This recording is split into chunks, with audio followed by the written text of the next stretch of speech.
Well, the new year is underway, and while the holidays can be a time to recharge, they can also leave you feeling a little bit exhausted. Registered psychologist Tara Boothby joins us with more on how to recharge as we head into 2023. Good morning. Hello, Ziyah. So nice to see you. Thanks for joining us. Thank you. It feels a bit like a tradition. We've done this a few times in New Year's, so it's nice to be here. We're lucky to have you in person. Tara, let's start with some of the trends that you're seeing with Edmontonians and people living in the province emotionally as we head into the new year. Sure. I think that when I really tried to distill it down, the big word that I would put out there is stress. That a lot of us are still feeling stress, coming back into our normal, getting into our groove. And in the fall, that was a hot topic in my office. And as I start to understand stress, there's different ways that I notice emotion and what we do with that to self-regulate. But there's a research proven term called an emotional hangover. Basically, we go through big events, like we might talk about big T trauma or little t trauma, but something that's distressing.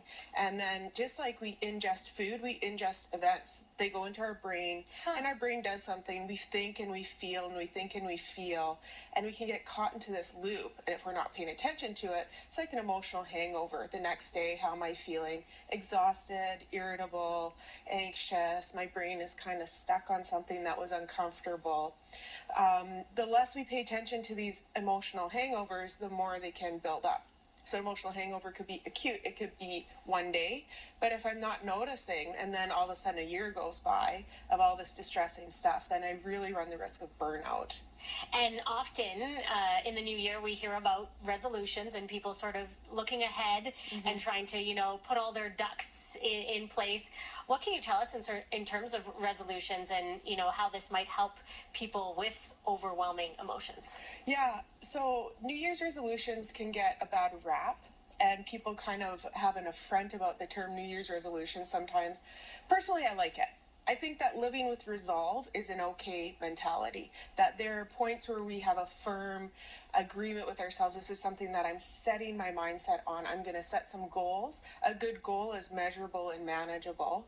As well, it's okay to have flexibility. So if I'm firm on something, but then I also want to have grace for myself. And goals are not going to do damage for your life. It's a good thing to help keep us motivated, keeping us reflecting. I think the risk with a New Year's resolution is when we only do it once a year. So if you're going to set New Year's resolutions, keep evaluating them. Grace. I really like that. That stood out to me. So that's a wonderful perspective to have as we head into the new year. You are a professional in all, everything psychology related. As a psychologist, do you set yourself a New Year's resolution? I definitely do.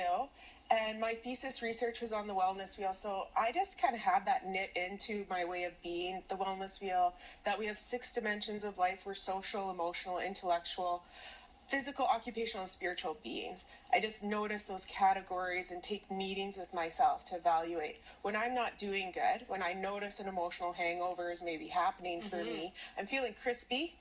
That is what I call when we're leading into some burnout. Then I check in with my wellness wheel. I do set goals. I do adjust my goals. And I live with intention. So last year, my big focus was peace. And that was my mental intention for the year.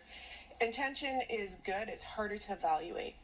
That's where goals are nice, but intention helps us to create more subconscious change. Well, we want to thank you so much for bringing peace and grace and all of the wonderful things to the show this morning. Happy New Year. Thank you.